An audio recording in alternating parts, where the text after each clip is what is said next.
Last year, we took a look at some of the best HomeKit accessories for 2018, and so this year I thought, why not update to that list? And so we're gonna take a look at a few more awesome HomeKit accessories and even some great AirPlay 2 enabled devices. Starting off with some great AirPlay options, we have one of the first AirPlay smart televisions that's kind of available right now to consumers, and that is the Vizio 55-inch P-Series.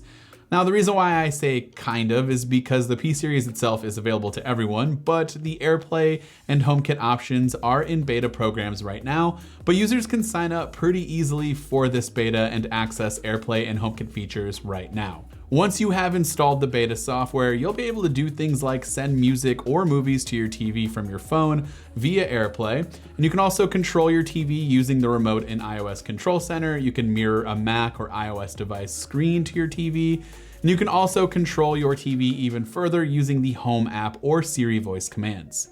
This is pretty much the same stuff that you would do if you had an Apple TV set-top box, but it's built right into your Vizio TV.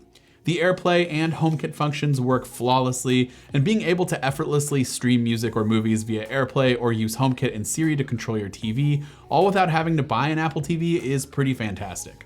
These features should be making its way to select LG, Samsung, and Sony TVs later this year, so be sure to check out Apple's website for more information on that. Now, if you do end up upgrading your television, or you already went with a different television, and you want to upgrade your audio game with it, the Sonos lineup of AirPlay 2 enabled speakers are a fantastic option, and more specifically, we're looking at the Sonos Beam. This is a pretty incredible soundbar coming in at $399. It's a very small and minimal in design, but comes packing some massive sound quality and features like whole home audio capabilities if you use Sonos Wi-Fi speakers. And more specifically, if you have any Sonos One or Play One speakers, you can actually turn them into your left and right channels for a wireless 5.0 audio setup without having to buy an additional receiver, which is what I've done for my living room and basement setups. AirPlay works just as you would expect and as it should by going in and tapping the AirPlay button and then selecting your source, which in my case I named Living Room. I was never a huge fan of Sonos back in the day, but after using the Beam soundbar and then giving the Sonos Ones another shot, the sound quality and ease of use is well worth the price tag in my opinion. Finally, our last AirPlay enabled accessory is the Bluesound Pulse Flex 2i, which is a bit of a mouthful, but if you've never heard of Bluesound before, they kind of specialize in high-end audio that appeals more to the audiophiles out there, more so than the average consumer, but these speakers do sound really, really incredible.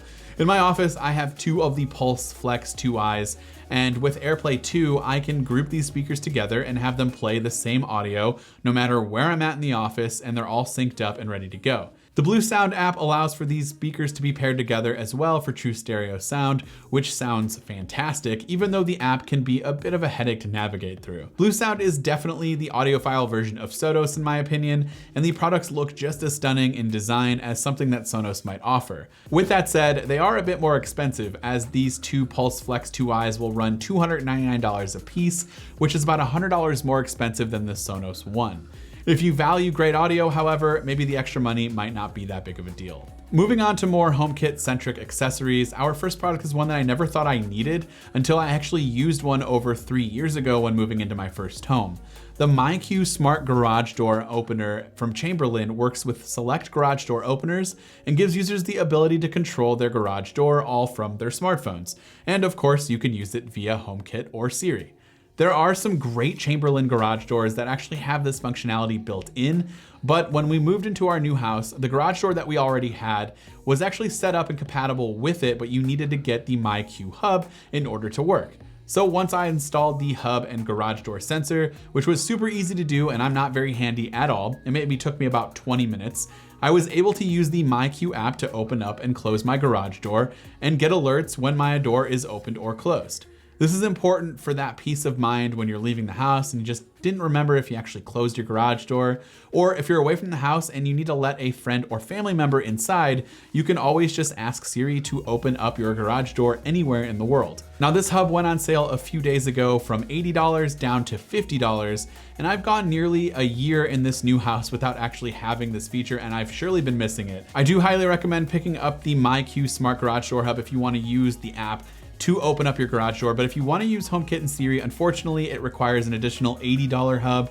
I'm not totally sure why it needs two separate things, but it's not built into the original hub that gives you the Wi-Fi capabilities.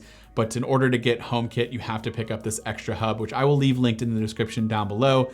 But if you're already really far into the HomeKit ecosystem and you want to make sure that you maintain that with your garage door opener, you will need this hub. So something to keep in mind. Finally, our last two products both come from Philips Hue, which you're probably all familiar with already. We actually featured the generic smart light bulbs in last year's video, but this time the company is back with a few more interesting products. This is the Philips Hue outdoor light strip, which you can add white or color to any part of your landscape lighting, or even your patio or deck setup, which is what I did at my house. Unfortunately, it's pretty cold here in Ohio, and it has been for many months, and so I haven't had a chance to pick up more light strips and complete the deck setup right now, but I think you'll get an idea of what this product is capable of. It looks pretty much like any other RGB light strip, but with some added features like a waterproof silicone material that makes this light strip very flexible so that you can twist and bend these lights pretty much any way you want. And once you have everything set up, the Hue app and of course HomeKit app will allow for complete customization of color temperature, RGB colors, and much more. The outdoor light strip is a bit expensive, coming in at $160 for 197 inches of light strip, but it really does add a cool look to your outdoor lighting setup. The last product from Hue is one of my personal favorites, and that is the Hue sign. There are two versions of this light, a table lamp and a floor lamp, but both share the same cool modern design. Essentially, what you have here is a solid LED bar built into an aluminum stand, and it really just adds a cool modern look to end tables, or if you prop it up against the corner of the wall or behind the couch like I've done in my basement, you can splash colors off of the wall and add for some really cool accent lighting in your setup. Much like the outdoor light strip or really any Hue light, you can use the Hue app or HomeKit app to control all of the lamp's features, or use Siri to control your lights. Hue has been making a lot of new and different looking accessories lately, and so I highly recommend checking them all out. So go ahead and let us know your favorite HomeKit and AirPlay 2 accessories, or if you're planning on picking up one of the products that I mentioned in this video, go ahead and let us know which one in the comment section down below. This has been Dan with MacRumors. Thanks for watching, and I will see you in the next one.